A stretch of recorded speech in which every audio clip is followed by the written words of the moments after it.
Alright, hello everybody, welcome back to another episode of Earth's Mightiest Comics. This is the show where every episode we talk about some new, recent comics that we have been reading, and we let you know if we've been liking them or if we've been not liking them. This is it's a big fucking week this week. Yeah, lots of stuff to talk about this week, including like the finale of the Blade series, the finale of the Duke series, and more issues of stuff like Ultimate Spider-Man and World Tree and a new Universal Monsters series and the return of Something to Stealing the Children. But we're going to start out with, for the second month in a row, the new issue of Daredevil this week. Daredevil number 8, written by a lot of people. Let me try and just get all these. So, okay, to just give some kind of brief background right now, there's like 7 or 8 stories in this issue. There's a main story and then like 6 backups. So we're just going to be talking about, for the purposes of time, the main story, which is the Solid and Ahmed Aaron Tudor story. It's the main creative team for the run, because that's kind of the one that actually is, pushing the story forward in this series. But I don't know if I mentioned this. The reason they are doing so many of these stories is because this issue marks the 60th anniversary of Daredevil. 60th. I don't know if I said 60th very well, but 60th anniversary. And so, yeah, there's a bunch of backup stories. I guess it is like 60 years to the month, which is cool and all. But, and I say this as the #1 Daredevil shill of the Earth's Mightiest Comics podcast. Please, Marvel, stop fucking doing this. Like, please, please, please. I get you want to celebrate the history of these characters and everything. That's cool. That's great. It's cool that you brought in a bunch of other, creators from the previous years of Daredevil. That's great and all. However, I really only care about the main story in this series, in this issue. And so the fact that I then have to spend $10 to read that along with the rest of, the stories in here, I'm sick of it. Please stop doing these giant-sized issues. I don't think many people like them.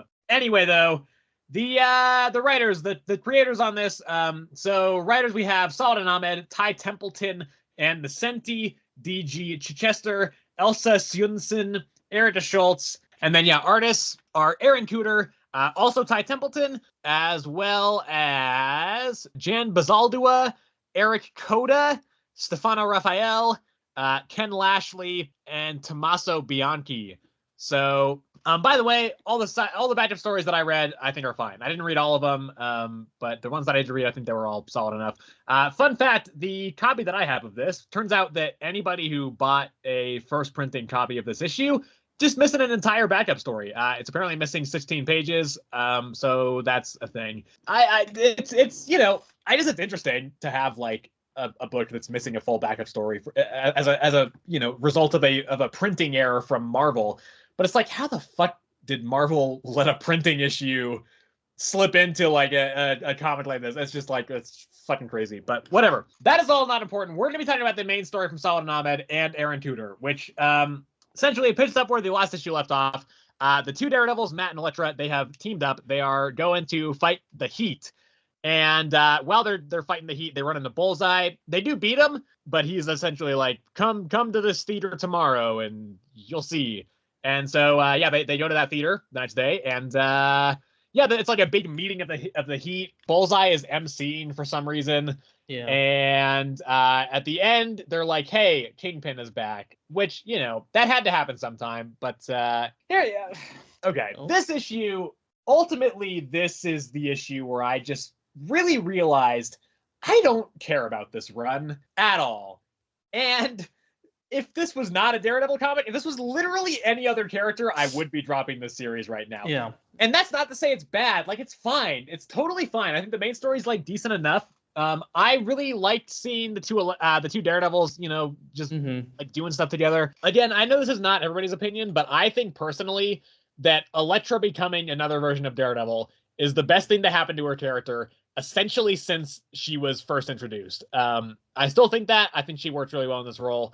So I like seeing them team up. As far as the Kingpin being back, it's too early to tell because he does not have a major role in this issue. It's literally a last page reveal. But that being said, I do kind of wish we had kind of taken a little bit more time to not lean on Kingpin before he pops up again. I said the same thing with Bullseye. To be fair, I am much more okay with it with Kingpin than with Bullseye. I don't love the way Bullseye's been written in this run, but I do think like the last time I complained about the immediate kind of reuse of a classic Daredevil villain was with issue number 4 where Bullseye popped up again. And what I was hoping for there, what I was saying there was that I wish that this series would kind of focus more on the 7 Deadly Sins stuff, since that was a new villain. It's more interesting, I thought. Thing is, I don't know if I think it's more interesting anymore. To be honest, like it's kind of been spinning its wheels a little bit, I think, that story. And so this issue I actually found to be a bit refreshing to take a break from that. But at the same time, I just am like, I just don't care. Like this series is just not getting me invested in a way that I hoped it would do. And again, I think issue to issue it's fine, but I think ultimately the series has just felt kind of disjointed, and it's doing like two storylines which feel not really all that related to each other, and it's jumping back and forth between them with no real like indication as to why it's shifting stories at one point versus another. And I just think that like the story that I thought was more interesting at first is kind of just drawing out itself to the point where it's becoming a little bit grating, and this story is kind of the more generic Daredevil story that I've read like 100 times. So that's kind of where I'm at with this run. It's a bummer, but I am kind of finding myself losing the interest in this series overall. And yeah, that bums me out because Daredevil's the best. Interesting. Wow, it's kind of weird. It's gonna be because you're like, you're talking it a bit down here, Daredevil, favorite character, and I'm gonna kind of be talking it up a little bit. I did like the dynamic between like Matt and Elektra. I mean, this is like really my first time reading anything with the Daredevil Elektra besides the first issue, and I really like her character and just the way they like interacted, like especially there was like the one scene where like before Daredevil could even like get his words out, like Elektra like had like knew what he was gonna say and she reacted in time to like dodge the blade that Bullseye threw. And then yeah, the whole emceeing bit with Bullseye is a bit weird. I'm assuming like I don't know if that's just the way he normally acts or if he's under the control of some demon, because like I in some like panels I swear I could see his like eyes like red. Okay, so what are the ones that are left? I'm trying to remember. I'm looking up a list of the 7 Deadly Sins right now, just so I can kind of see. Okay, let's see. Okay, I remember we got Wolverine Gluttony. was Lust. I remember. Yep, we got Gluttony. We got Lust. Did we get Greed? I'm trying to remember who Elektra was. Elektra Sloth? I think Elektra was Sloth. Sloth? Yeah, because she was like stuck in like an endless sleep, wasn't she? We've definitely gotten Gluttony. We've definitely gotten Lust. I don't think we've gotten Sorrow, but that's definitely not what Bullseye's doing. We haven't gotten Wrath, but that also doesn't feel like that's what it is. I'm pretty sure we got Sloth, and I think we got Greed. You know what? Okay, it could be Pride/Hubris. That I think we haven't gotten yet, and that maybe would fit. But at the same time, okay, see, the emceeing bit was not even necessarily the part that I thought was super strange. It was more just the fact that he's like, I used to do things alone, but with this guy, I feel like I'm part of a family. That's where I was like, what the fuck are you talking about? That is not a Bullseye thing to say. Exactly. That's what, but I was like, that was part of the MC bit. So that's what I'm saying. Like, just that whole part was just weird. And I'm assuming it's just because he's not acting himself because he's under some control of some sort of devil. And so, so that whole, the MC bit was just like the way he was like talking about Kingpin and stuff like that was like the weird part about it, and everybody else was just like kind of just sitting there, and it was I wouldn't say it was weird, but it was interesting just the audience that was sitting in there, because it's from the way they were drawn, at least it seemed like a lot of them were like older-ish, but yeah, besides that, really I didn't wholly dislike this one. I would say I liked it a lot more based just simply because of the dynamic that the two Daredevils had in this issue. And I know we're getting more next issue, so I'm excited to read more of that next issue. But but besides that, I didn't overly dislike this one. I do wish that they had like held off on Kingpin a bit longer. He's just like so like Bullseye and Kingpin are just so overused for Daredevil. Yeah. And the whole devil shtick, like they brought in something new, but like I feel like it's like we had like the first issue was like pure devil thing, and then like the next two were like kind of, and then we got like one, and then I felt like we had like a break for a second, and it's just like it keeps going on and off for that. But besides that, the problem is we still got 3 of those left. So it's like, with 3 of the demons left, it's like, God, how long are they gonna keep this going for? Yeah, exactly. But yeah, I don't know. It was alright. I gave it an 8. I give it a 7. I mean, like, it does sound like I was a little bit more down on this than I was. As an individual issue, I think it's totally fine. I'm starting to kind of just realize that I don't have much interest in this run overall. Yeah, no, it's fair. It's fair. All right. Well, we will move on to DC here, and we're gonna talk about Green Arrow. This is Green Arrow number 11, written by Joshua Williamson. We have a couple artists on this. We have Phil Hester, Eric Gapster, and Sean Azachi. So this one, there's not a lot to it. I liked it, but there's not a lot to it. It starts out with Ollie and at first just Roy, but then ultimately they get backup from the rest of the Arrow family as well. Yes. Taking on the hard light holograms of the Justice League, which they were threatened with last issue. And then they manage to grab the Sanctuary mask and they get out of there. And then Waller teleports Ollie over to Malcolm Merlin. It then cuts to a extended flashback sequence of Malcolm Merlin. Some of it is stuff we kind of already knew just from his general origin stuff. But we also got some new stuff where turns out after their last fight in issue number 6, I believe it was, Malcolm Merlin just got like stuck in the time vortex for a long ass time. And so he was like, well, I'm just gonna I'm gonna replicate the experience that Ollie had, and so he kind of strands himself like Ollie got stranded on Lian Yu, which for anybody who doesn't know, it's the island from Arrow and everything. Yeah. And so then he kind of trains. He was apparently there for years, whereas for Ollie, it's been maybe like, I don't know, a couple weeks maybe. Yeah. And then so he was kind of just preparing himself. He was like, either the time machine's broken, but either Waller or Ollie is going to come through that portal. And so Ollie does end up going through there. He gets hit with the boxing glove arrow. And then Malcolm Merlin's like, you may be the better archer, Oliver. I'm finally ready to say that you're the better archer, but you can't beat all of your Arrow family. And then he just sends a whole bunch of the Arrow family at him. I will say, I feel like this issue is a page too long. I think the cliffhanger, which is would have worked better if it was just a double page spread of all the Arrow family like going after him. But instead they have just another page after it, which is just 3 panels of Ollie just being swamped by them and being like, I won't fight you. And I was just like, this feels like a weird place to end it. But like, I like this issue. I think the series is good. I generally have been very much enjoying it since they stopped doing the time travel stuff. I'm glad as well that, like, while we're going back to Malcolm Merlin, who was involved in the time travel plot, I'm glad it seems to just kind of be more of a straight up fight between them, like an archer's duel, as opposed to like a weird time travel and like fake big like movie set like kind of construction thing. Like it's less convoluted now, and I do appreciate that. As for what's going on with the Arrows, I don't know if they're like clones or alternate universe versions or whatever. I don't really care. I'm hoping that like there's not too much of a fight with all of them next issue, and it does instead kind of focus on the more personal conflict between Oliver and Malcolm. But I mean, we'll see. Regardless, though, I think this issue it's a very solid series. I think this has been very good. I think this is one of the better things that DC is currently doing, and this issue was no exception. I quite enjoyed this one. Yeah. All right. I didn't like this one too much. Really? Okay. Yeah, not really.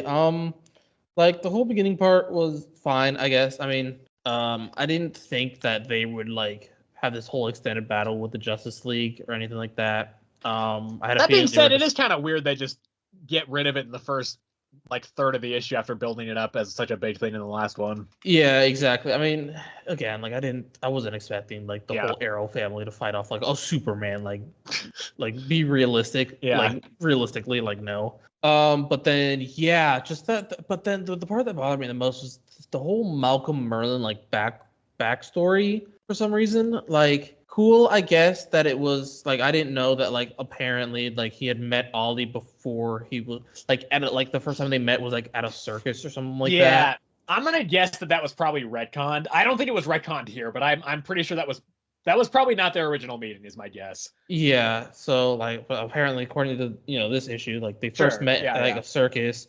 That was where Malcolm was like performing as like an archer or something. And is that where he made his fortune, or did he go from that to like business? I think it was just like business. Yeah, I'm pretty sure. I don't think you can really make a fortune from just being a part of a circus. Yeah, I don't know. But yeah, next thing you know, it was Ollie was friends with God, God, what's Tommy. his name? Tommy. Yeah, Tommy, which is Merlin's son, you know, blah, blah, blah. And then, you know, it goes into the whole, like, next time they met was after Ollie was stranded on the island, and he approached Malcolm being like, train me more into the ways of the arrow. And so he did that. And then he like basically tried to induct him, Ollie, into the League of Assassins, which did not work, and that's where their whole feud like basically began. Like they didn't agree with that part, and then then it cuts to like how he was left in the void, time vortex thing for like years and years, and then Ollie came back through, and this is the part that like that I didn't really like as much. It was just like he went on to explain that like because somehow Malcolm now has sanctuary. I don't really understand how, but he does. Yes. Yeah, Yes. right. I'm just trying to remember if they like actually explained that. I don't think so. I mean, I if they did, I definitely missed that. But like, yeah, he just I don't has know. he had a sanctuary, and apparently he's been like studying it, and he's like seeing like every single video that like basically his side of the family has like done. And he's like, you've never done a video. Why is that? And he's like, well, I've just never needed. Ollie's like, I've never needed to. And then Merlin's like, I think it's just because you're like weak or something, if I remember correctly. I don't remember exactly. But then basically the entire family, like you were saying, it's not like alternate reality. No, it's just another more light holograms of his family from Sanctuary. Actually, yeah, that makes sense. Yeah, I didn't even think about that. And so then he's like, I won't fight you, but they're just holograms, Wait. and he knows Okay. that. And like I'm just like, why? Does he know that? Because he should know it, but because I didn't make that connection immediately either. So maybe he just does think they're like clones or something. But I guess you're right. If Sanctuary's there, did he see Sanctuary? He must have. Malcolm was talking about it. Malcolm was literally referring to Sanctuary. Okay, that's a good point. I didn't even think about that. Yeah, so like that's the whole part I don't like. He's like, I can't fight my family, but they're just holograms. They're not your your real family. Like I don't know. I thought Sebastian. Yeah, I don't know. I thought that was kind of just dumb on that part, but I gave it a 6. So I recognize your point there, and that is completely valid. And I to an extent agree, but I don't care. I still liked it. I gave it an 8. All right, we're going Power Girl number 8. Listen, I know this is kind of technically an event, but it's also a tie-in, and and last week we didn't even end on the event, and that was like an actual core issue of the series. So, Power Girl number 8 here, written by Leah Williams. The artist is Eduardo Pansica. I'm pretty sure he was the artist on the initial few issues. Yes. The art's pretty good. I think it's not bad. This is technically a tie-in to House of Brainiac. I mean, not technically. It is. It's very linked into that series. That being said, like, I don't know, it's okay, I guess. I don't overly mind it. It starts out kind of not great, where just like Paige is just being taught by Omen how to roller skate for some reason. And Paige makes a very good not Paige. Omen makes a very good point where she's like, why do you keep falling over? You're a fucking Kryptonian. Like, you should be fucking better at like just keeping yourself upright. You can literally fly. But yeah, anyway, and then there's also like some romantic subplot that she's doing with this other dude whose name I already forgot. I read this issue Alex, like I think. I want to say it was Alex. I read this issue less than an hour ago, and I still forget what his name is, and I don't see him listed. So, not listed, but you know, I'm gonna say this, and I'm you know, at this point on this series, I'm famous for like making names up, but I swear it started with an A. I think you might actually be right. I think Alex does sound correct on this one. So, has that been like a plot that's been going on through this series? By the way, I don't really remember it being in the first couple issues, but to be honest, I don't remember him showing up anywhere else. Okay. I mean, to be fair, like the last 3 issues, like Paige and Kara were in a different fucking universe, and then the issue before that was just about the cat. So it's probably been a while since he would have shown up anyway.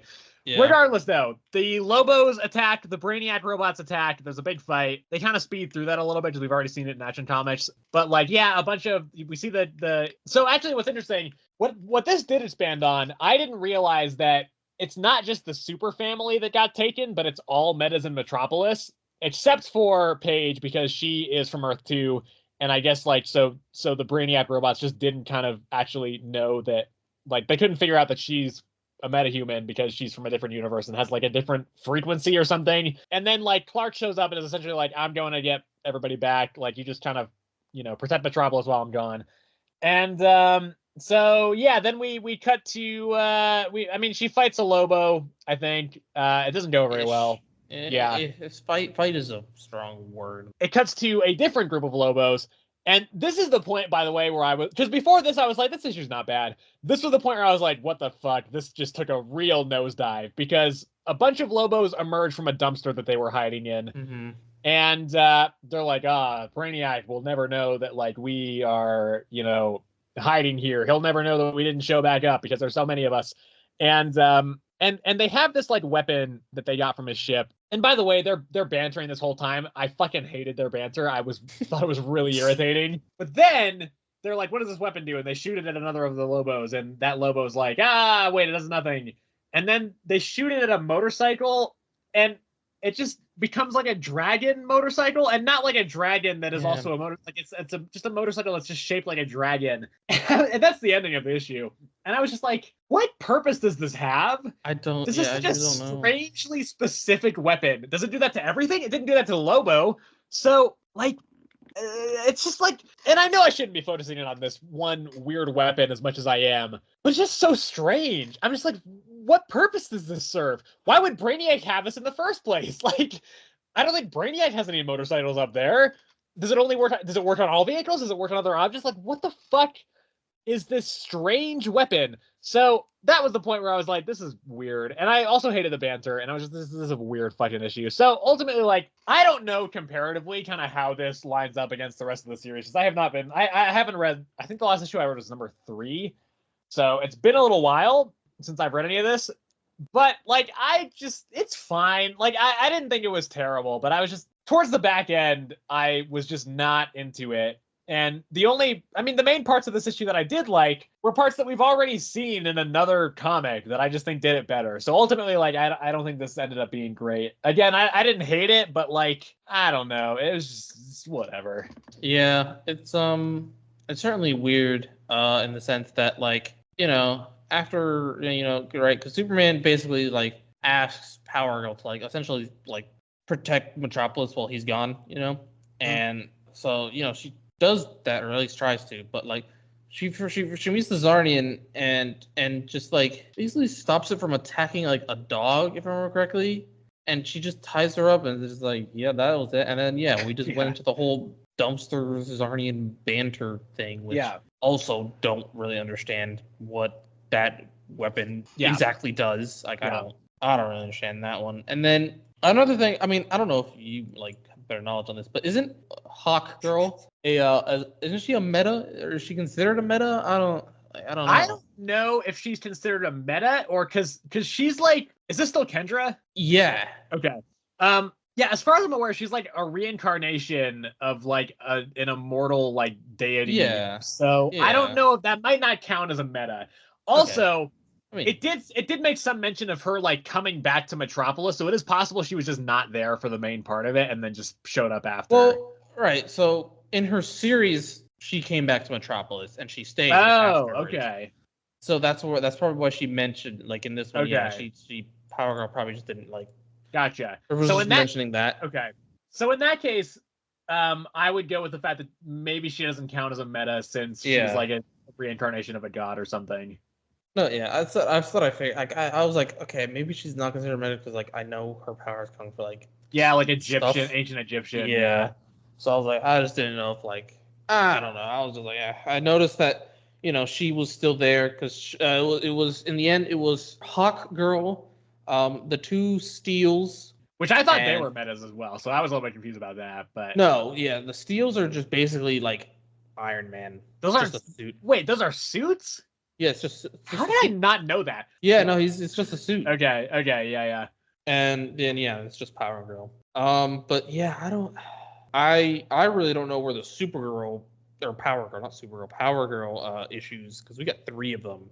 Yeah, I was just about to mention, I can't believe we have 2 more of these fucking tie-ins that I have to read. So I'm just so lost on what exactly it's supposed to be tying in, because at this point it has nothing, like literally nothing to do with. Well, but that's what tie-ins are, really. Like in these kind of events, right? Tie-ins are not necessarily like they don't have to relate to the main story. It's just to show how the events of the main event then impact some of the other kind of peripheral. Yeah. I mean, and I guess in that sense it is affecting Power Girl. Right.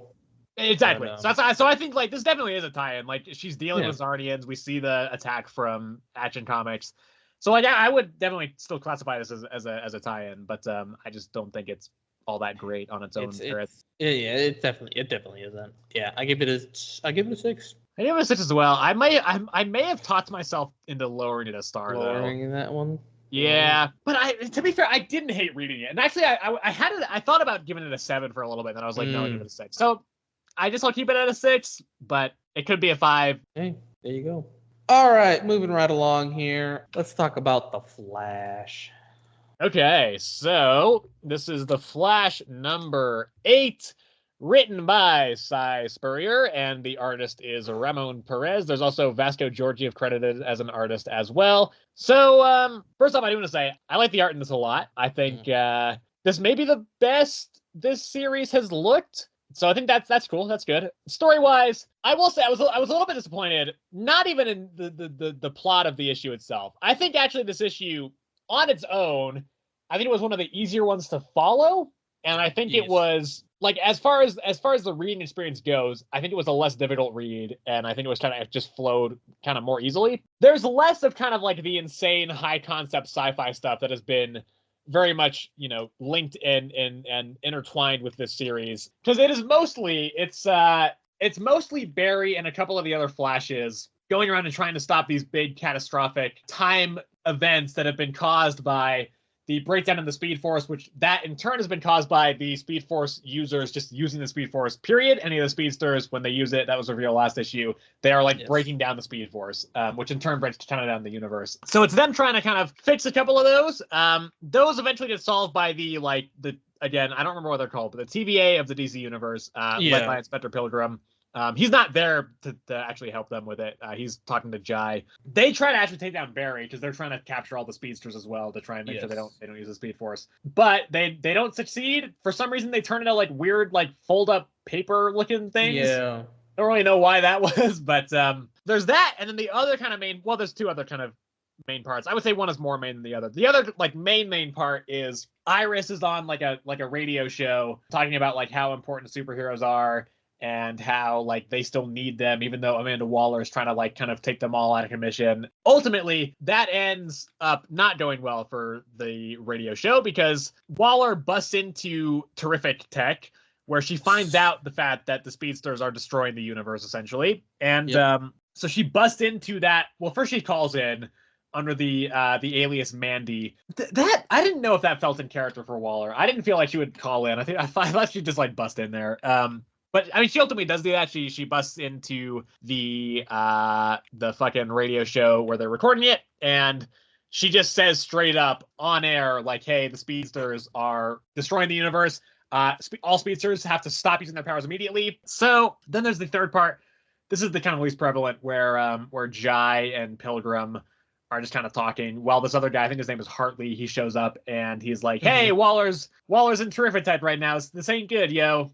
And that's kind of, I don't think that really much happens in that section besides that. Yeah, no, it was just, Inspector Pilgrim's there with Jai trying to basically help Jai get control of his powers, and Hartley comes in being like, "Yo, Waller broke into, where's Barry?" Or not Barry, Wally. Wally, yeah. I just Pilgrim does make reference to the upcoming Absolute Power event. That is true. So I think as an issue, this is a pretty actually decent one. I didn't mind this. I thought it was all right. Where I was kind of disappointed is I was hoping to see what Barry was, or not Barry, Wally was up to in the garden, because that's what I've been most interested in, is kind of the weird other dimensional quality of this series. And so I was a little bit bummed we didn't see more of that, especially because the last issue ended with such a cliffhanger of Wally's gonna go and talk to the Stillness, Is it the stillness? I see, now I'm getting all these names confused. There's too many fucking things in this. Regardless, though, I was hoping to see more of that.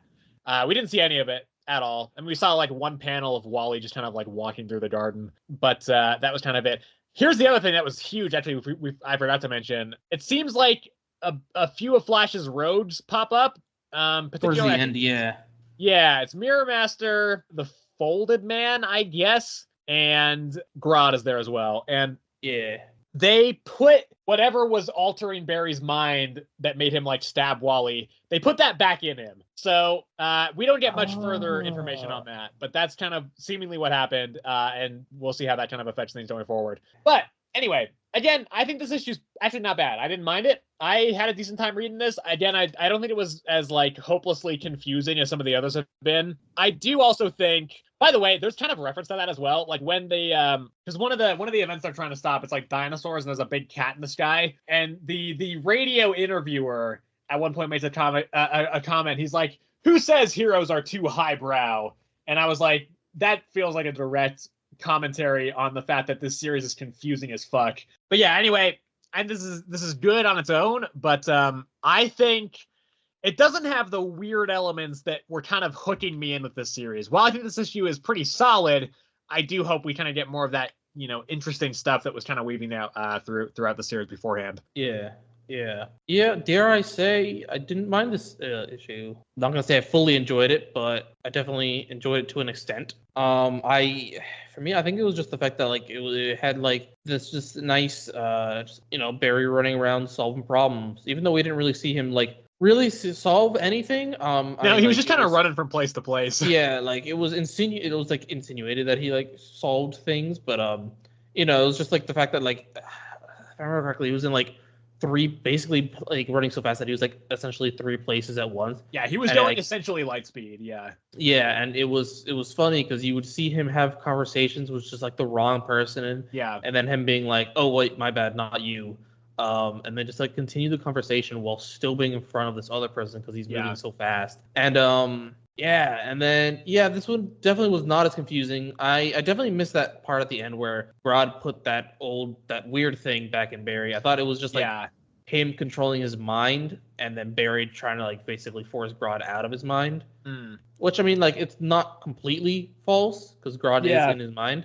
Right. But I missed that part where he was putting the weird thing in his mind. Yeah. And I've never heard of the Folding Man before. I'm gonna be honest. I mean, I thought the that whole like weird thing where we like see everything like folded and stuff like that, because it happened to the Pilgrims, which at this point I'm assuming it had to be the Folding Man, and then it also happened like towards the end. I thought that was like the universe breaking down because of the Barry going so fast. Right. But it's very interesting. I think next issue was we're gonna get Wally stuff, especially the way this one ended, at least. Yeah, we might get more of that in the annual, even. Maybe. But I didn't dislike this one. I didn't think it was that bad. I gave it a 7. I gave it a 7 as well. Okay, I'm gonna go and talk about Blade here for a little bit. So this is the series finale of Blade. It is written by Brian Hill, and the artist it's Elena Casagrande back on the art, which is great. She's a fantastic artist, so I'm really happy to have her back, even if it is only for this one last issue. So this is mostly focused around the final battle with the Adana, as it says on the cover. The art is great. I think the fight is very good. Well, pretty good. So that's what takes up kind of the back half of the issue. The first half of the issue is just Blade and his team just killing hordes of these kind of dark creatures that the Adana is sending at them. That ultimately ends up making it so that Satana can track the Adana, and then is able to send Blade and Tulip and Rotha over to the Adana and Draven to ultimately to fight and take down the Adana. So the fight is mostly silent. It's mostly dialogueless, which I think works pretty well. I think the art is great, so it works out that the fight just ended up being pretty cool. I think the way that the Adana actually gets killed is also quite cool. You get to see a little bit of Blade using his newfound Dracula powers, and he kind of uses himself as a distraction so that Draven can get the blade that can kill the Adana off of the Adana's back, and then is able to take her down. So that was all cool. It does seem like the Adana's plan was kind of not really to survive. It was just to like unleash all the dark forces of hell and then also like unleash the darkness within Blade and kind of have it consume him. So like all told, I think this is one of the better issues of the series. I did quite enjoy this one. That being said, it felt really abrupt. I do wonder if this was kind of actually Brian Hill's plan to end this series here, or if it was editorials because Bloodhunt is coming up. So because the fight feels kind of shorter than I feel like it should be. I think this fight could have easily taken an entire issue. And I also think the build up to the fight could have maybe used another issue in between this one and the last one. And the ending is super fucking weird because they kill the Adana. And then Blade is like, "There's more of them. I'm gonna go out and take out all the forces of darkness that the Adana put on the Earth." And then he's like, "But right now I'm gonna do that later. Right now I'm just gonna sit on this rock and do nothing." And that's where the issue ends. So part of me wonders because Brian Hill, the writer of this, he is doing a Blade-centric Midnight Suns tie-in miniseries to the Bloodhunt event. So I do wonder if that's kind of just an in-between little thing, and then they'll relaunch Blade with like a new #1 after Bloodhunt is over. If they do that, again, second time I'm asking this in this episode, Marvel, please stop it. Stop doing this. I don't know if that's what they're gonna do, but it's like it's for me. It ultimately comes down to the fact that it kind of depends on the series, right? Like some of them I will stick around through a relaunch. Like Moon Knight, if I like the series enough, right, I will stick around through a relaunch. The thing is, like relaunches are often they're kind of used.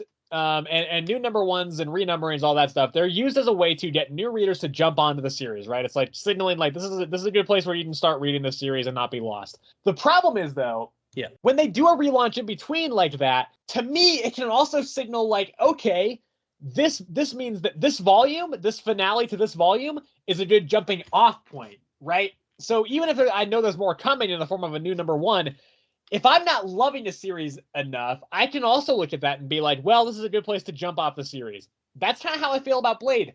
I would have kept going with the series had it kept the numbering going. But because I've been relatively hit or miss on some of this series, I do overall mostly... I would say I overall enjoy the series, but because it's been kind of hit or miss for me, if they do announce a relaunch, I think I'll kind of be like, well, the Adana story that I was kind of, I was up for that story. That story is apparently over. And so if they relaunch this, I don't know if I'm going to keep going with it. There are some exceptions, but I think and listen, this could all be completely pointless, this rant. They may not be relaunching it at all. But Marvel does do this often, and I wouldn't be surprised if that's what they were doing, because I think it was selling okay, like not amazing, but decently. And like it was well received critically. I think, audiences generally liked it as well. So I would not be surprised if they relaunch this. And I just think like ultimately I understand why they do it. And sometimes I think it even kind of fits like with Moon Knight, they're changing who the Moon Knight is. And it's a very different kind of direction. So that's one thing I can kind of understand why they would relaunch that. But something like this, I'm just like, please, Marvel, stop relaunching. Regardless, though, again, like issue itself, pretty good. I liked it. I gave it an 8, but yeah, please, Marvel, stop doing these pointless relaunches. Yeah. So it doesn't like the end of this one doesn't tie anything into Bloodhunt at all. Not at all. Okay, interesting. Yeah. All right. Well, I will talk about Superior Spider-Man here real quick.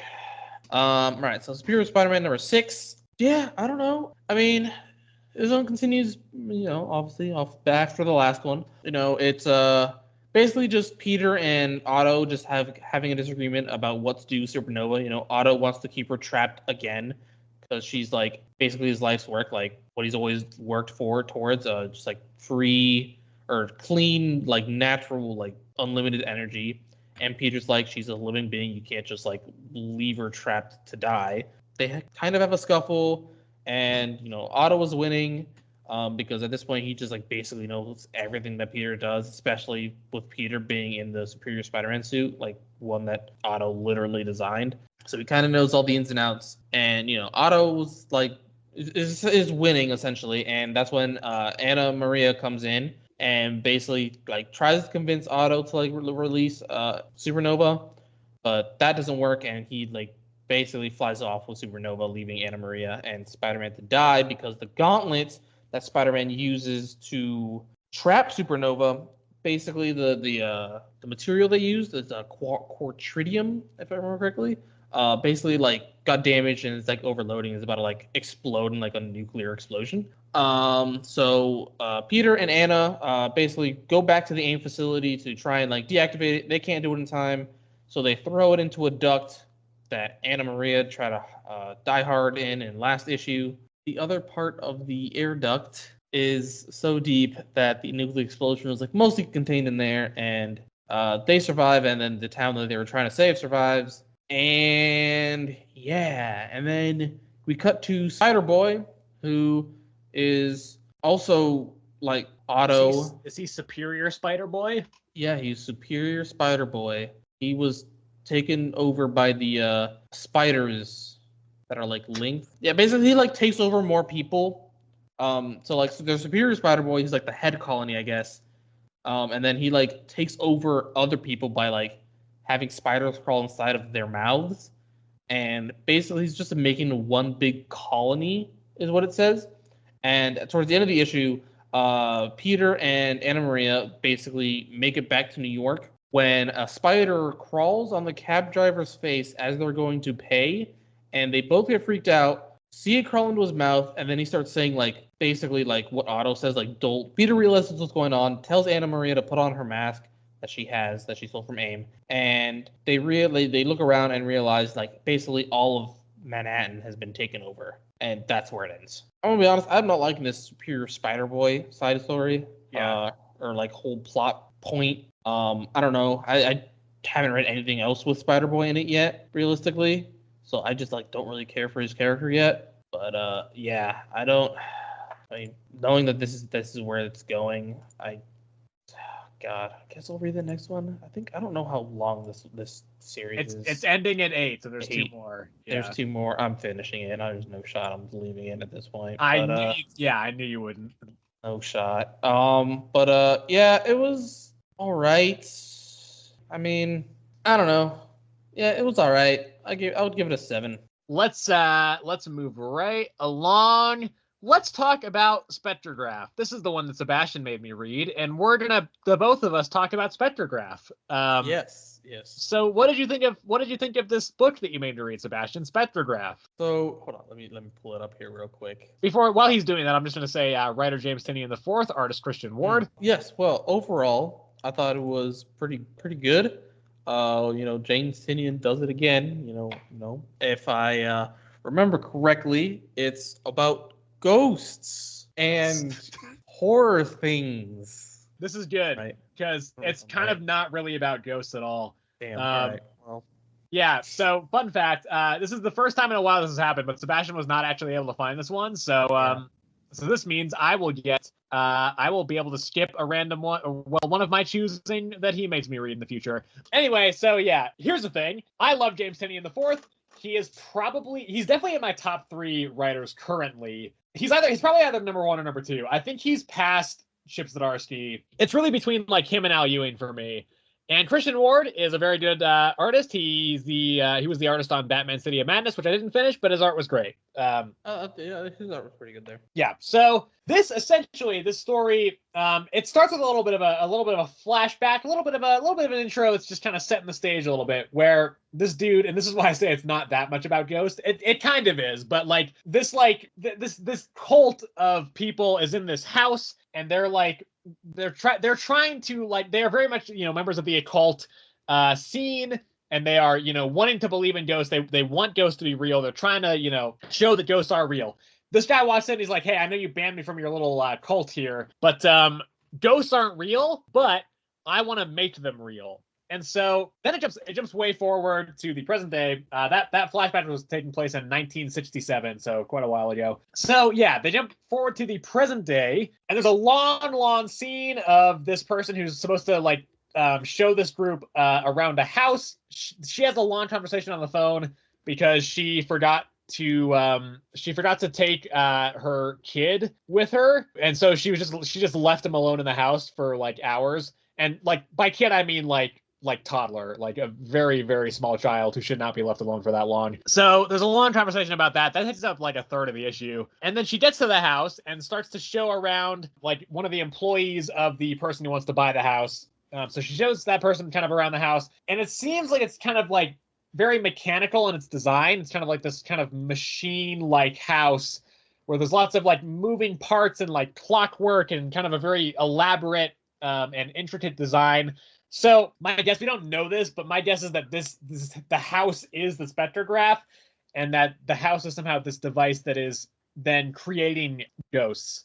So yeah, essentially, like, they do a bit of a tour, and then the person who's like looking at the house on behalf of the on behalf of her boss then knocks out the person giving her the tour.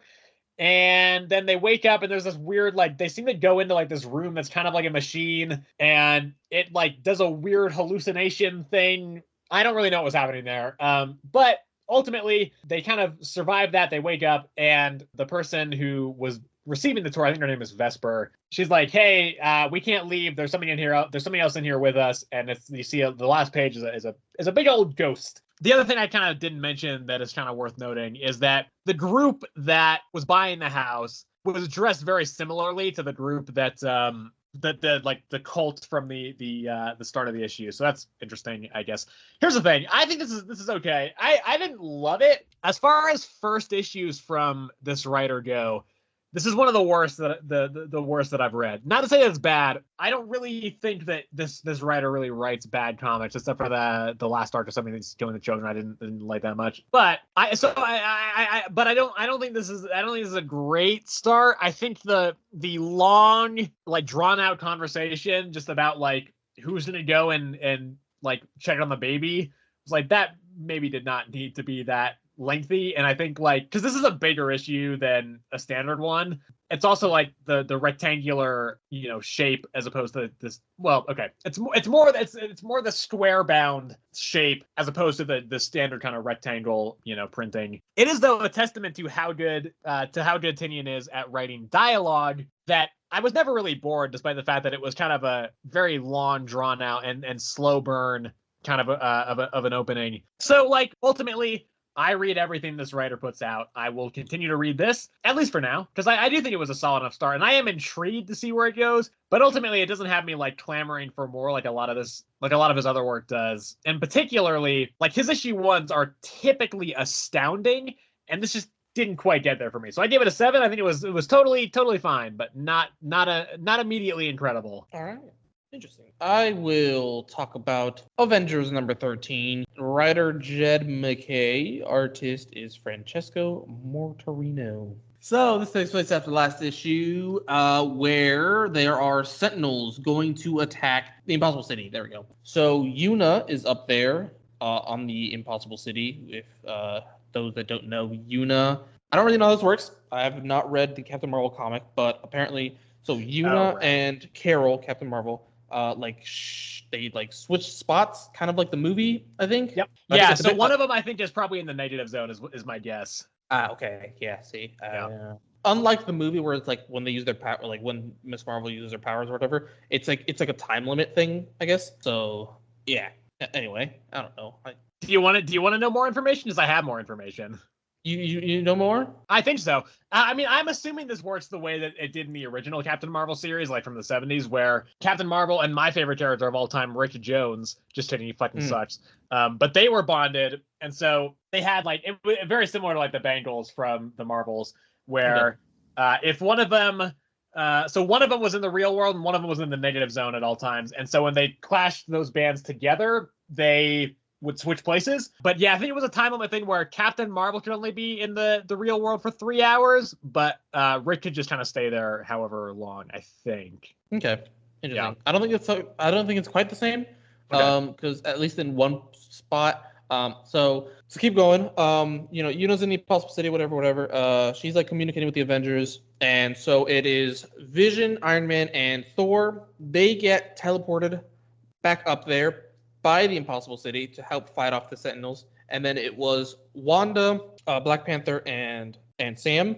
They were attacking an Orchis base. Wanda is going to go back up there, but she teleports Black Panther and Sam to basically like Orchis main head. I don't know if it's the main headquarters, but it's wherever the 3D man is. So yeah, I'll talk about the space battle first. So up there, at some point, Una and Captain Marvel switch back but Captain Marvel can only be there for, I believe, like 4 minutes this time around. I think it depends on how long Yuna actually like stays, like how long each of them stay in one side. Yeah. But that's, I don't know. Again, that's just assuming after having not read anything. They fend off as long as they can. There's a lot of Sentinels, and at some point, the Sentinels like adapt to their attacks, and so they are basically like just not doing anything at some point. But then going back down to where Sam and Black Panther are, they infiltrate the base, and 3D Man was like expecting that. And so he like meets them and is like about to fight them. And there's a small scuffle, nothing too big. But then Black Panther like kind of traps him and then like says a line to him. And apparently the entire time 3D Man was like a sleeper agent inside of Orcus feeding Avengers intel. But like it was like so deep, like so like deep undercover that like not even like he knew he was undercover. Yeah. Until Black Panther like said the line and like he reawoke. And so because of that, he like turned off all the Sentinels and so they're just now like floating in space. And yeah, they basically just like run back to the Impossible City, and then it's just the Avengers themselves just having a barbecue. And I believe it was, I don't know, one of them says like, I hope this time we can get a break. And they look up at Earth and it's Blood Hunt, yeah. Yeah, being completely enshrouded in just darkness. And so yeah, that's boom, and it's like continues a Blood Hunt. So yeah, so at least this one, we got something for the Blood Hunt. But yeah, I thought this one was pretty good. Again, I know we've like our problems with the event. This whole series has been like them not working together and just like fighting one-on-one battles. And that's something like this has like completely ignored. These last 2 issues have just been them working as a team, like honestly super like cohesively as well. To the point that it's like it's kind of uncanny. I don't know. It's just like not used to it at this point for some reason, even though I feel like I should be, but it's just weird how well they're working together. But yeah, art's still great, and overall, I mean, I don't know the whole Fall of X Mutant stuff, but I don't even know enough. I'm not even saying enough, but I don't know. They did a good job of, for me at least, separating this to the point where it like felt just like a good little one-shot arc here. But yeah, I don't know. Overall, pretty alright. I gave it an 8. Okay. I'm glad to hear about the whole 3D Man being a sleeper agent, because when you said that initially last time, I was like, what the hell? That 3D Man is typically like on the Avengers side, if he shows up at all, because he's such a weird and niche character that he's very rare to see pop up in anything. But okay, let's go to Dawnrunner. This is written by Ram V, and the artist is Evan Cagle. Okay, so we didn't talk about the last issue because we were out that week, but I really liked the first issue, and I didn't love this one. I think this is a pretty significant step down for me personally. I do think like there's some interesting stuff that gets introduced here, or I guess not so much introduced, but kind of expanded upon. This is mostly dealing with the aftermath of the fight from the first issue. Now, granted, like we actually do see how that fight concludes in this issue, so there is some more of that here as well. And the art's, I think I like it. I can't tell what the fuck is happening in those action sequences, though. I find it very hard to like figure out what's going on there. But so yeah, it's mostly Anita kind of dealing with the aftermath of that, because in that first issue, she kind of got like seemingly kind of teleported into this vision where this other person, whose name I don't remember, was like trying to find his family in the immediate aftermath of the Tetsa invasion, which for anybody who's not familiar, this is essentially, it's like Pacific Rim kind of, where it's like, the Tetsa are the kaiju and the Iron Kings are the Jaegers. So yeah, in this issue, kind of the only real progression of the plot that I kind of remember is that Anita like links up with this scientist dude who's essentially like, hey, I know they're not letting you back in the Iron Cane, this one's called Dawnrunner, which is the name of the series. Guys, like, I know they're not letting you back in Dawnrunner. I can get you back into Dawnrunner, so you can kind of form that neural link with the mech, letting you kind of be able to be more effective when you are piloting it. And then in return, I want to be able to like see all the data that you are getting from there and to see kind of what you're seeing in that area. So she does go back to the vision. What is interesting, and this was not evident in the first issue really, is that apparently this other guy can kind of hear Anita when she's in this flashback. So she kind of agrees to help him find his family. That's the other thing, which was the big thing I forgot to mention there, which is the suit that the Iron Kings, they were trying to, the government, the corporations, they were trying to make these things for a while, but they ultimately could not get them to mimic the, quick reaction time of a human. So what they did was they just repurposed human parts from dead soldiers and then essentially linked those into the operating system of the mech so that it would be able to operate more effectively. And so when Anita plugs in the Dawnrunner, she is accessing the memories of that person who Dawnrunner is kind of made from, which I think that's cool. That's interesting and all that. That's all good. I like that idea. But as far as the issue goes, I just kind of find myself, I find myself to be a little bit bored by this issue. I don't think it was bad. And again, the fight was cool enough. I couldn't tell what was going on, but it was cool enough, I guess. But ultimately, I didn't feel quite as engaged by this one as I did from the first one. I'm still going to keep going with it because I do like this writer. And at the very least, I think he usually writes very interesting comics, even if I don't love them. But this one just kind of didn't really do it for me. I will say I didn't love the way this one. I think it was the middle actually, because it started with the fight, right? I don't think so. Middle? I think that was the middle. Yeah. Okay, so then yes, I didn't like the way this one started. Yeah. Which was her being just being back from the whole flashback ish bit from the last issue. And just her being questioned by the CEO of the company.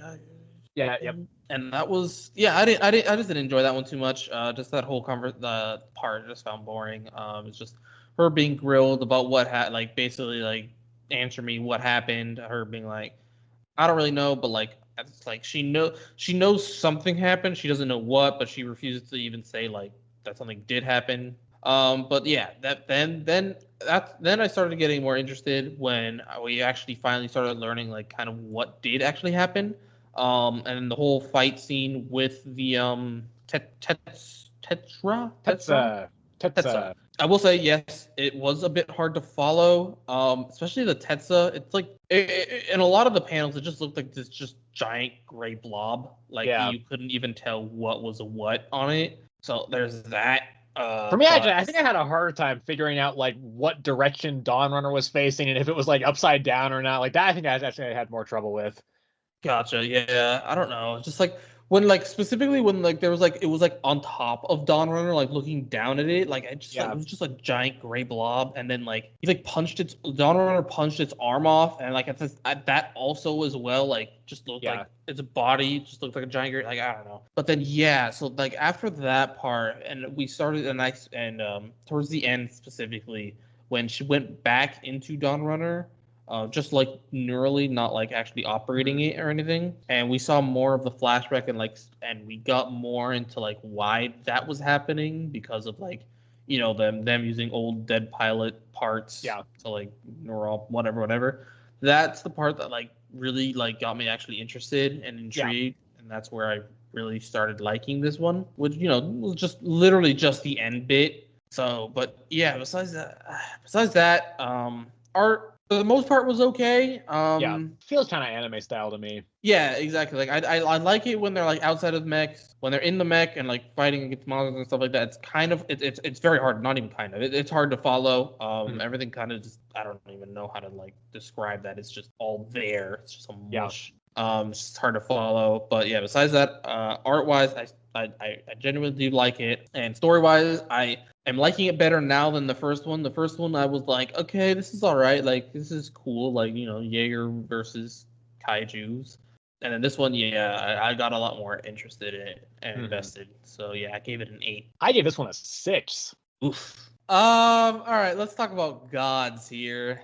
Okay. This is G.O.D.S number 7, written by Jonathan Hickman. The artist is Valerio Schiti. This is the second to last issue of the series. So this one serves to mainly wrap up Dimitri's story here, which is good because he had by far the least development of any character in the series thus far. Any main character, I should say. And so it was good to actually see like more of his character and more of his motivations, because you do get a big look into a lot of his motivations for why he's been doing what he's been doing. In particular, like leaving the devices everywhere. It's because when he was a kid, his parents were astronauts. They were part of the Vostok flight, and so that just disappeared.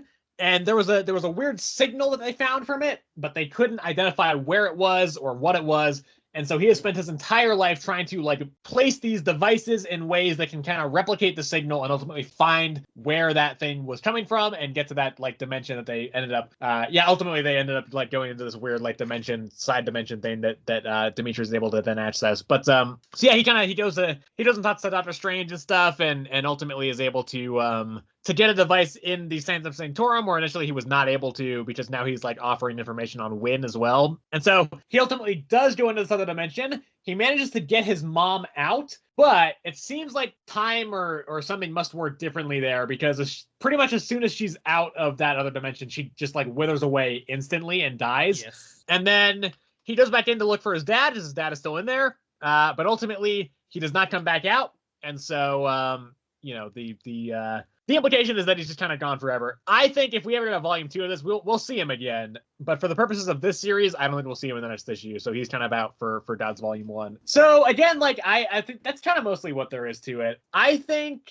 this is good. Again, I still like it. This might actually even be my favorite issue of the series. I like the approach that the series has been doing as of late, of just kind of these one-off, disconnected side stories featuring each of the individual characters. I don't know, though, where we're going, because next issue is the last issue, as mentioned, and it just is like, I don't really know how they're going to try to wrap this series up, because it doesn't seem like there's much of an overarching plot right now. But I feel like if it was just kind of another disconnected series, another disconnected story as the finale, I think that would be a little bit disappointing. So, and we'll see. It depends on how it's written and everything. But I am a little bit kind of skeptical as to where this is kind of ending up going. I will say one thing I really liked about this issue is the starting part where Dimitri is a kid and his parents are flying off. The art there, I think, is really interesting in the fact that it is all black and white, except with the exception of red. I just think it works really cool. I don't really know why it's there, but either way, whatever the reason, I think it just looked very cool. And like the art in general in this series has been very good. I feel like I haven't really given Valerio Stiti enough credit, but his art is just very good. So yeah, I like the series. Again, like I just think this series has been just very, very consistently good. Never, I think, like really, really amazing, but very, very consistently just very solid. Yeah, no, I mean, as its own thing, I thought this one was very good as well. My only gripe with this series as a whole at this point is just like it's like you said, I don't really understand where we're supposed to be going. Yeah. Right. Because like the first 4, I want to say, we're building up, I want to say like the main story, but then it seems like the last 4 are just going to be side stories about like the main characters that like kind of like really don't really have anything to do with the main story. Yeah. I mean, maybe it does. Maybe in its own way, it's like you said, building up to something else. Yeah. I don't know, but yeah, I don't.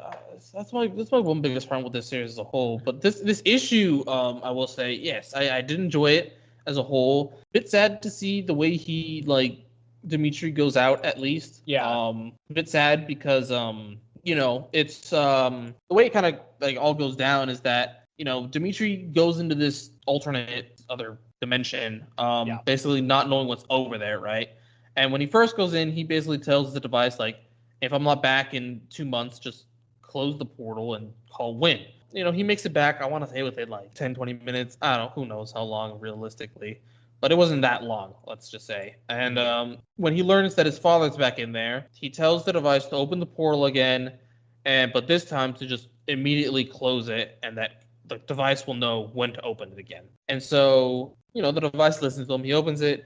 Dimitri goes in and he closes it. And then we just cut to 2 months later, being like the device talking to Wynn, saying, I opened it 2 months later. He never came back. And so Wynn is like, do you know why he went back in there? And the device says yes. And Wynn is just, so he's never coming back then.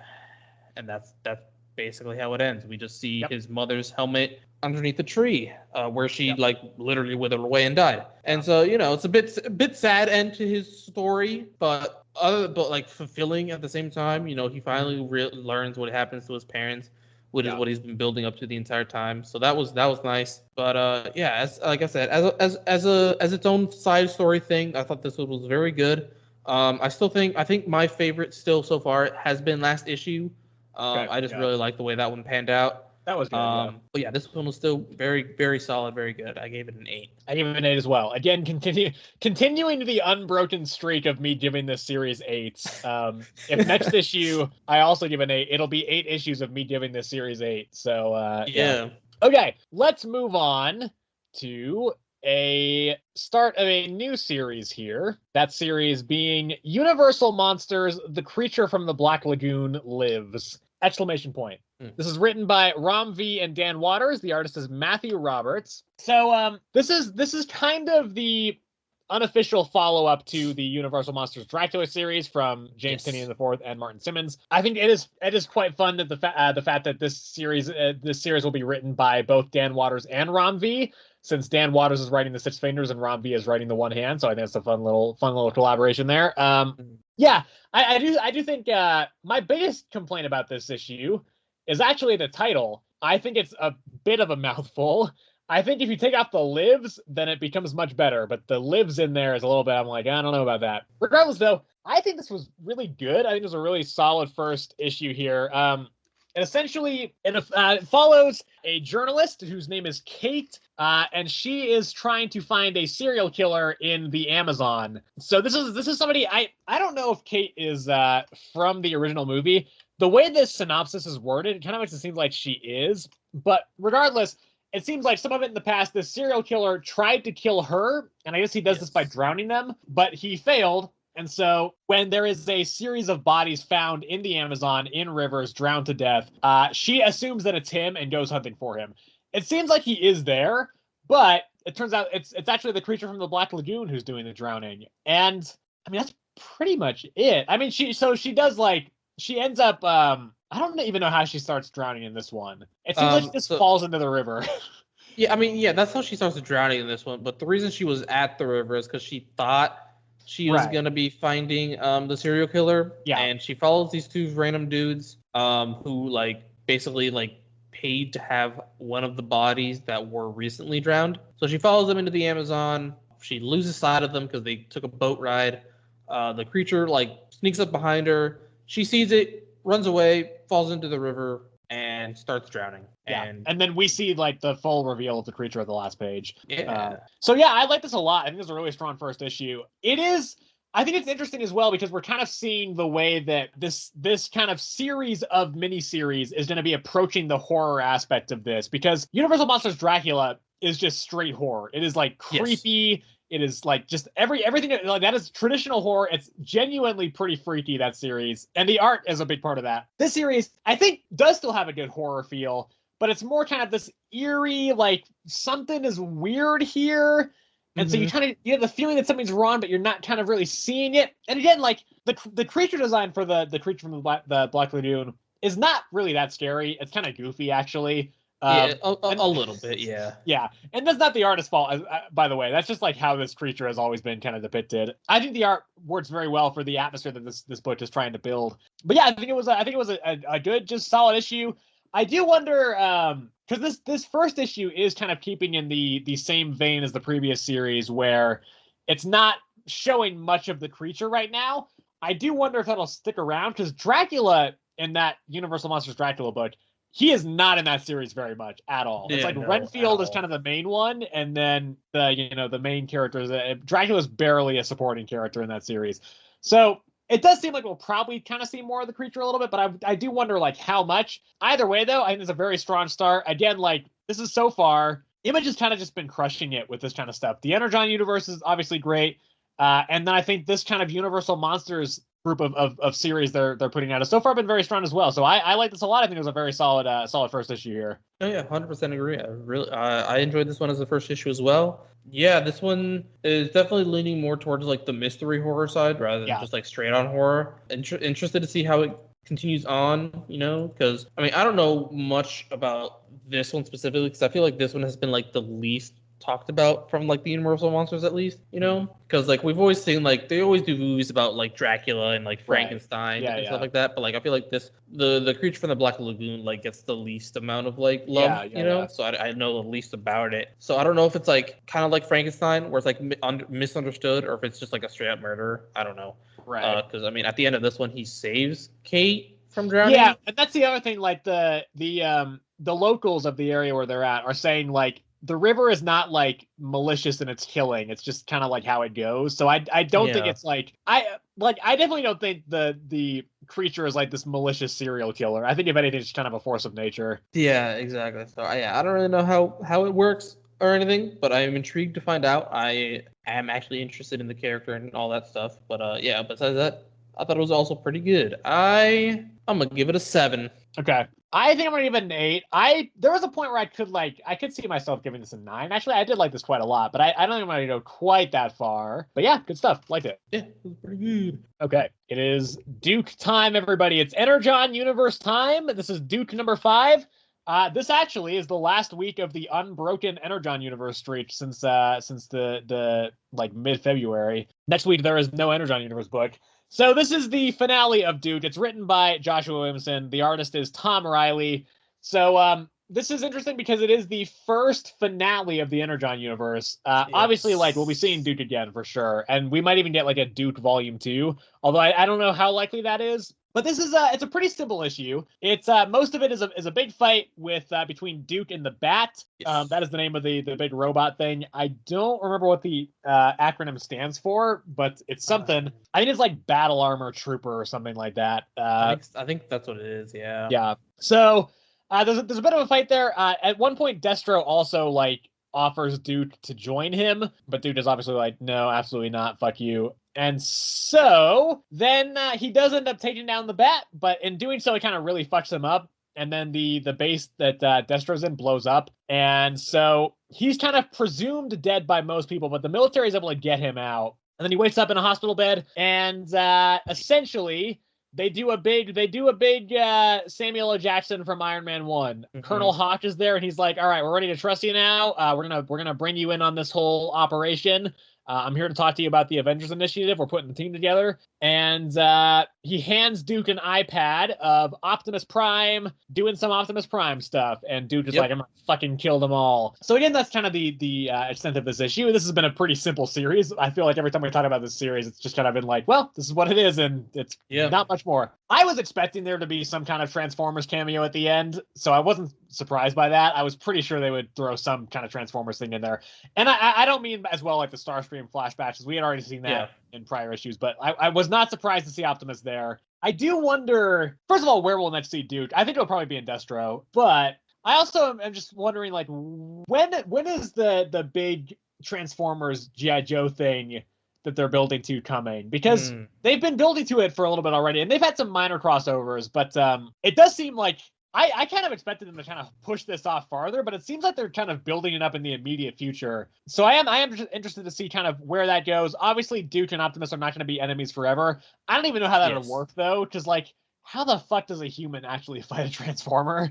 I'm excited to see the point, though, where we finally have, like, just Duke riding Optimus, because that'll surely happen at some point. It's gotta. Yeah. Anyway, though, here's the thing. This issue, I think it's good. I did like it. I do think it's not amazing. And ultimately, if it were not for the Optimus, like, post-credit scene at the end, I don't think I would like this quite as much, actually. And I actually bumped it a star because of that. It is just, it's interesting, though, because, again, like, I think it's so rare for a comic to effectively pull off, like, a post-credit scene. That just does not happen, like, ever. And so it's really interesting that, like, it's just such a testament to the strength of this universe that this is able to do it very effectively. It's not the first time this universe has done this either. So just, again, the Energon universe is fantastic. I love it. It's like my favorite thing in comics right now. This issue, pretty good, not amazing, but I do think the ending does kind of raise it a little bit as well. No, yeah, I thought this one was pretty good, pretty alright.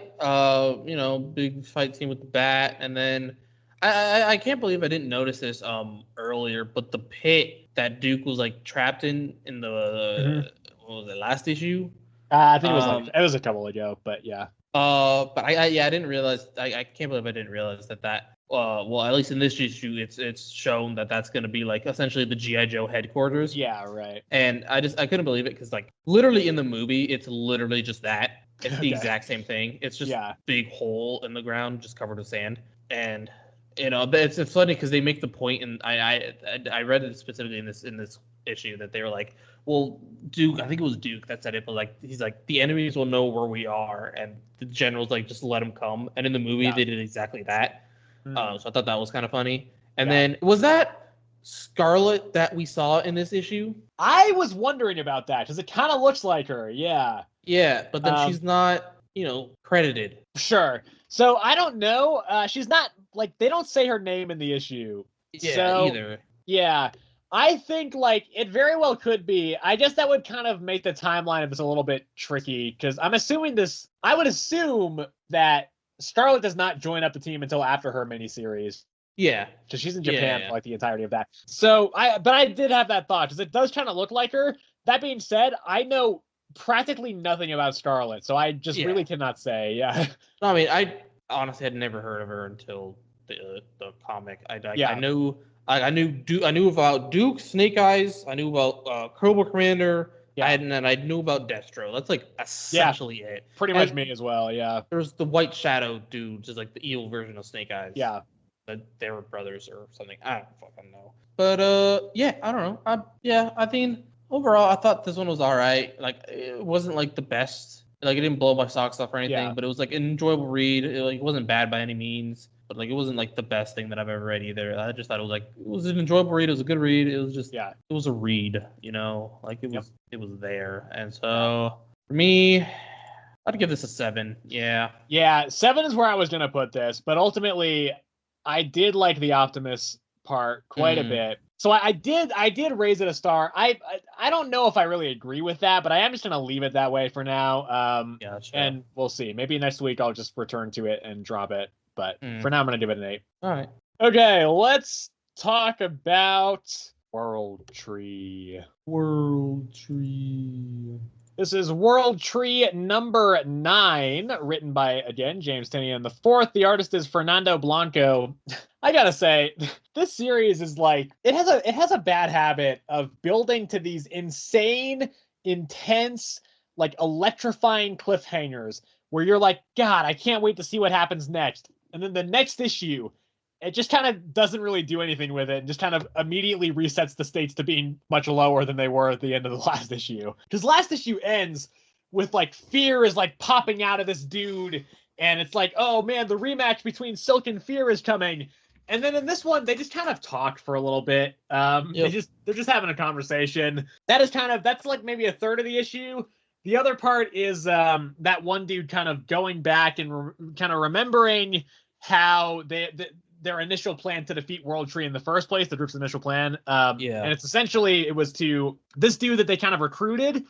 They show him the Undernet and, he's kind of immediately like both terrified and also like, I need to see more of this. It's weird. And I kind of got to know he's kind of infatuated with it immediately. And so he agrees to essentially buy the servers, the buildings where the servers are, where where the Undernet is. And then they can just burn the servers down, destroy them, and then it won't be like property damage because it's this dude's own property. So, they won't get in trouble for it. That's their plan. He does in return want to like map out more of the Undernet while they are in that process.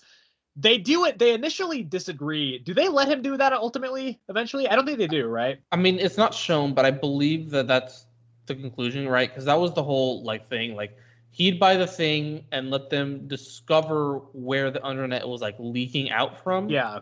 With his like spider bots, I think is what they were called. But they had to let him go in like a couple more times, which, I don't think they showed, but I think considering that was part of the deal and that in the end Gabriel like agreed, I assume they did.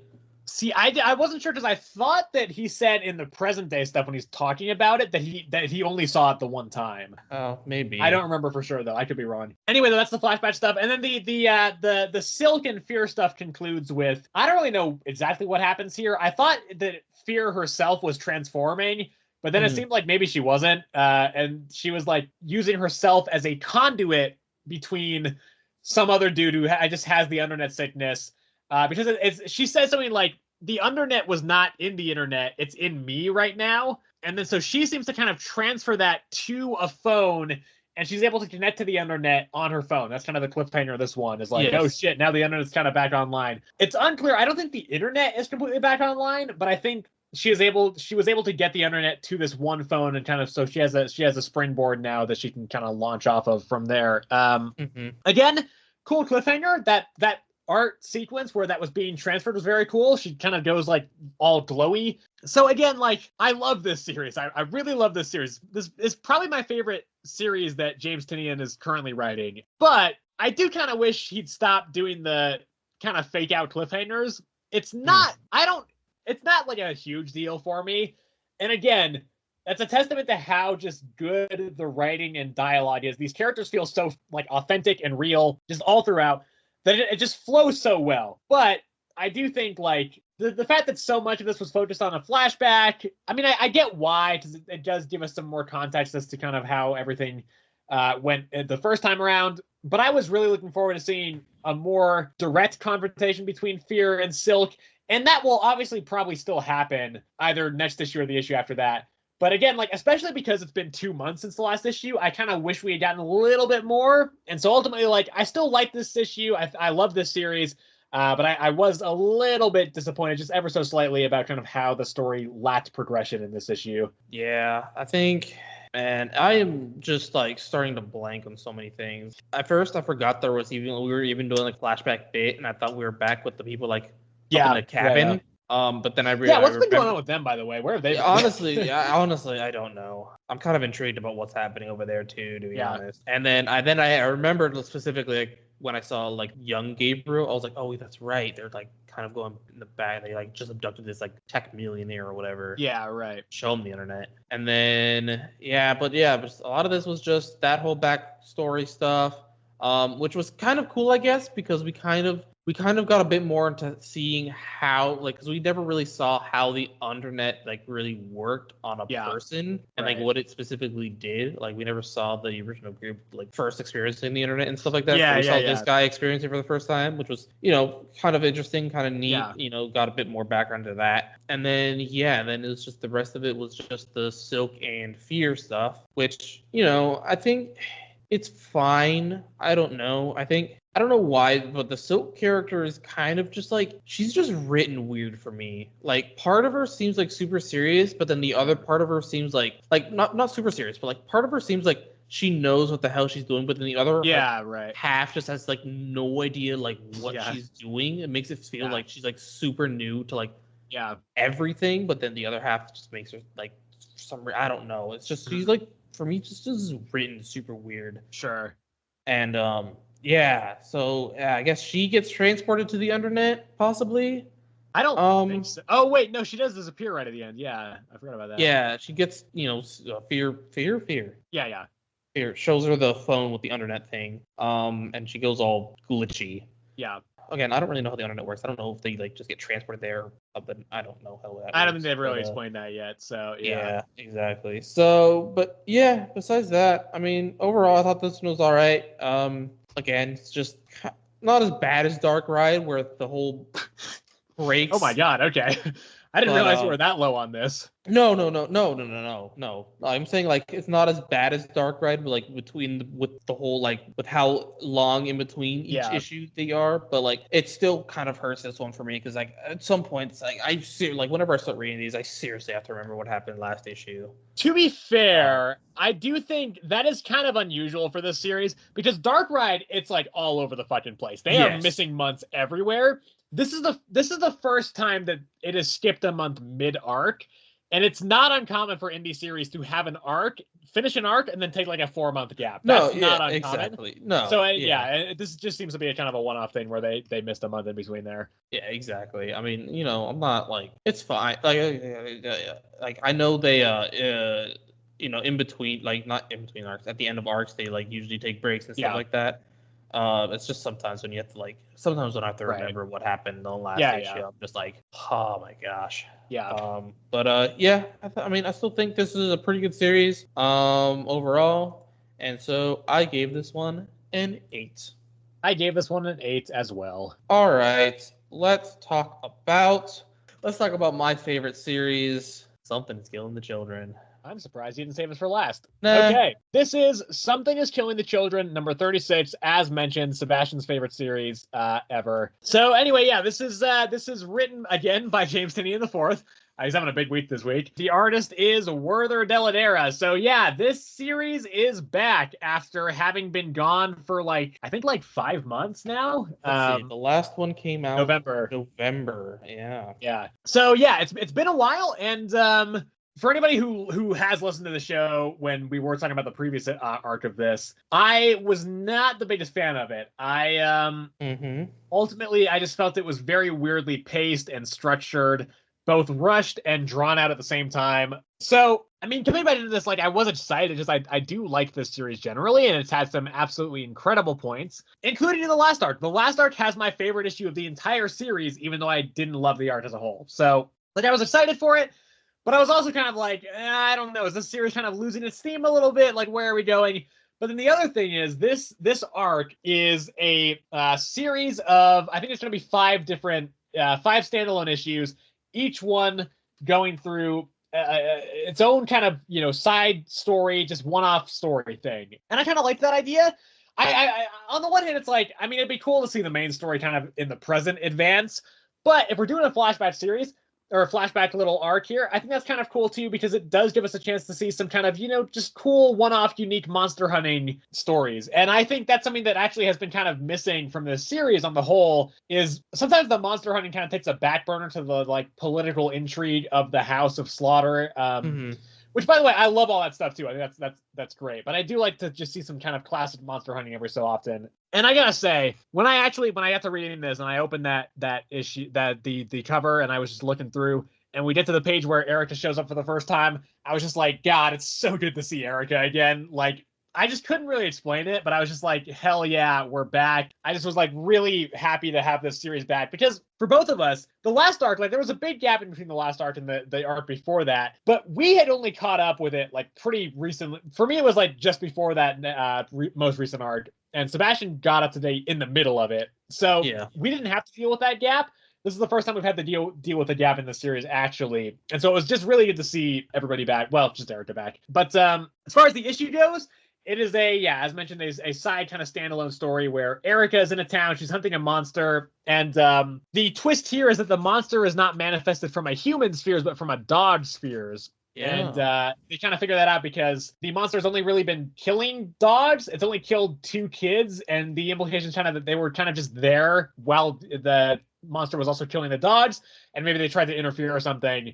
But it seems like they were kind of just collateral damage. The kids also owned the dogs. That's true as well. Yeah, so that's why I'm they were there and they probably tried to interfere. But I think if they hadn't been there, I don't think the monster would have gone for them. So, and then, so she kind of uses a dog as bait and then is able to kill the monster. And that's kind of where it ends. I will say, I think the disadvantage of having it be standalone stories is that you can't develop things a whole lot, obviously. So, the side character in this is kind of a nothing character. He's just a kid that he doesn't get, really any development at all. Other than that, we kind of know he gets bullied at school. It's his one character trait, and we kind of only hear about that in, one panel. I mean, the dog gets more characterization than the kid's supporting character does. Yeah. So, and then also, as a result of that, the fight's pretty abrupt. But as a standalone story, I think it's a perfectly fine story. I think it's, it's a good jumping back into point into this world. It's just kind of good to have the series back again, even though it's not progressing the main story right now. It's good to have this series back, and it's good to have Erica back in the comic scene. And so I ended up liking this quite a bit. Yeah, I still really enjoyed this one overall. Shocker. Yeah, I know, right? It's amazing. Breaking headlines, everybody. Sebastian likes an issue of Something is Killing the Children. Stop the presses. I will. Yes, So the thing you were saying about the drawback of it being just a one shot, just flashback, 5 separate flashback stories and stuff like that, and you saying it can't develop the character side of it and stuff like that. Another thing that it can't really develop that that I know we kind of really liked in the other 2 arcs. Was the whole mystery behind the monster as well. she solved that one like fairly quickly here. She kind of put two and two together that it was manifested based off the dog's fear and not a child's. And I mean, I don't really know how long it actually took her to like figure that out, considering. But like, I mean, it seems like she's been in the town for like a week at least. Yeah, I mean, like for us, it kind of seemed like it was like maybe a day before she figured that out. But realistically, I don't know. But like that was one thing that like the mystery got solved very quickly. Yeah. And that's something that I did really enjoy about this series is like trying to figure out what exactly like is causing the monster and like how to figure out like to kill it. Which I mean, we've seen this type of monster before. This is, I believe, if I'm not mistaken, the monster from the very first arc. Yeah, it's an stereotype. Yeah. Yeah. So I mean, realistically fairly simple to track down. You just bring it something that's like kind of similar to what like called it, I believe, and then it'll like come to you essentially. You just kill it. But yeah. Besides that, really, excited that this one's back. Excited to see what the other side stories are, and yeah, it was pretty good. I gave it an 8. I give it an 8 as well. I think we should go with Ultimate Spider-Man number 4. Okay. So this is written by Jonathan Hickman. The artist is David Messina. It's a fill-in artist this issue. So Marco Cicchetto is not on this one. He will be back with issue number 6.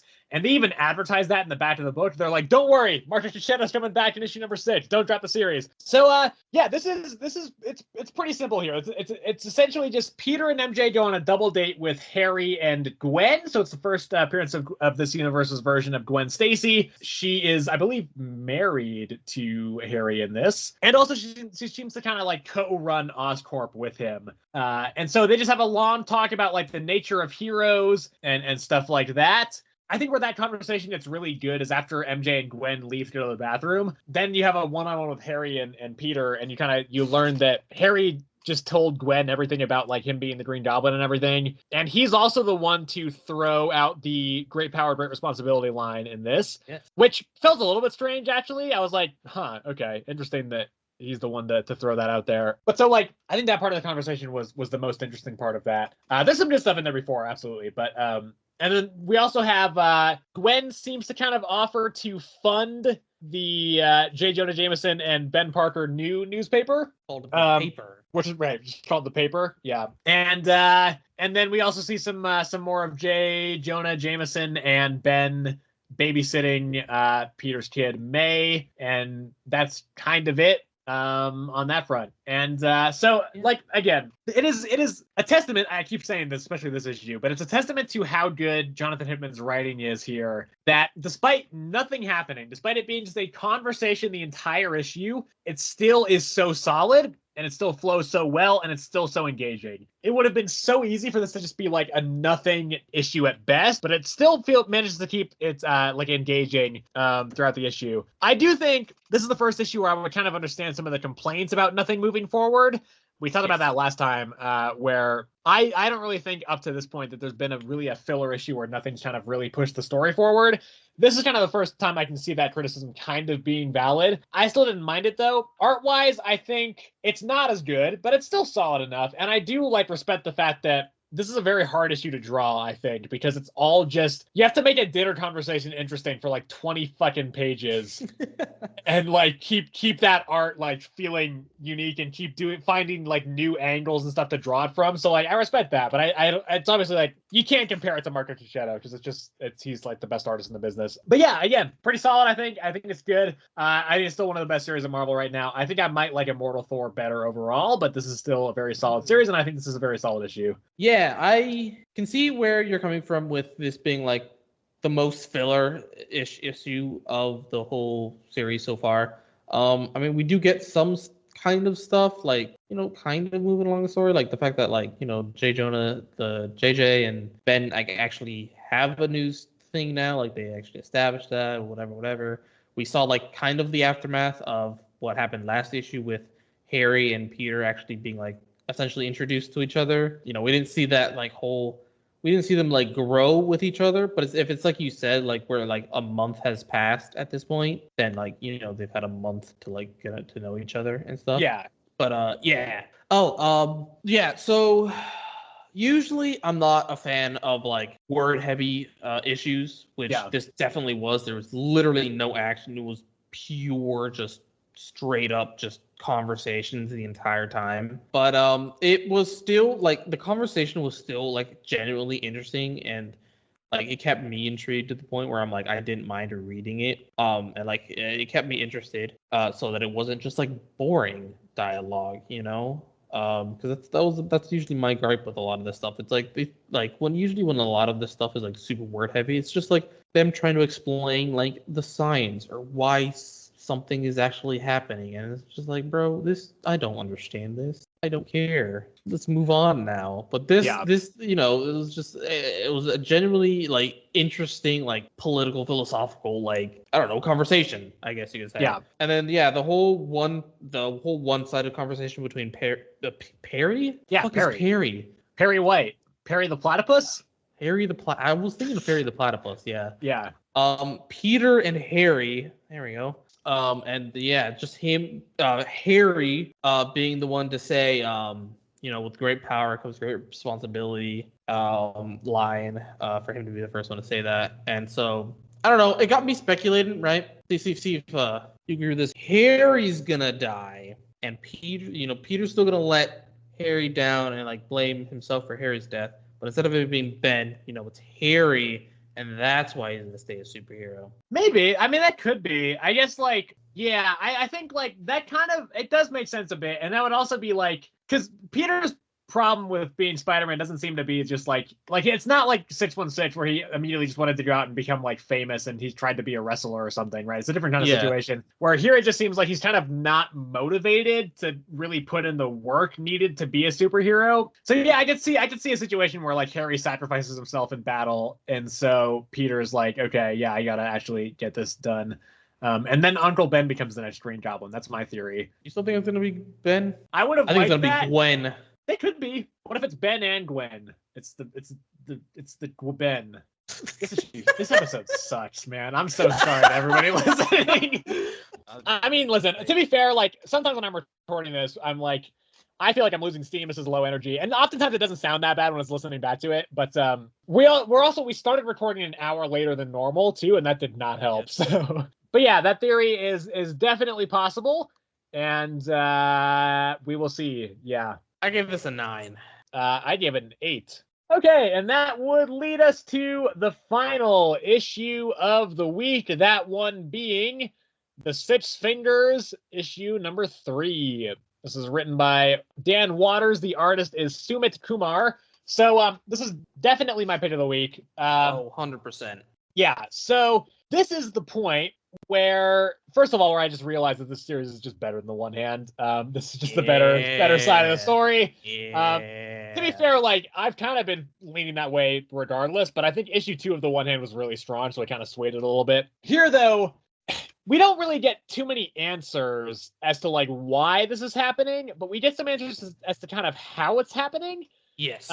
Yes. Because we don't really still know why Johannes is like blacking out and just going and doing these murders.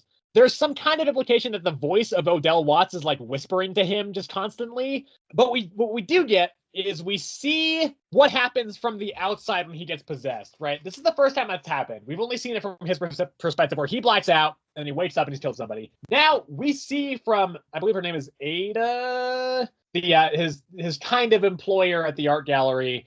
We see from her perspective what it looks like, where he just kind of just like gets this glaze. It's unclear what kind of sets it off, but it seems like it could be like the walls opening kind of sets it off, but not always at the same time, because it seems like there's this secret system of tunnels where the wall will just open up and he'll just like walk through it and it'll like bend space to where like there's no real like path that would take him from the place where he starts to the place where he ends up, but it kind of bends space around it so that he ends up there anyway, and often much quicker than he should. And then so we see him kill Odell Watts, and it's fucking gruesome. It's brutal. That I think is the most dark this series has gotten. And then where it's really interesting is we see him writing the cipher, and he's just like fucking he's like the Flash. He's just like his fingers just going fucking crazy. And then he wakes up and the wall still kind of opens up for him, even though he's awake now. Yes. So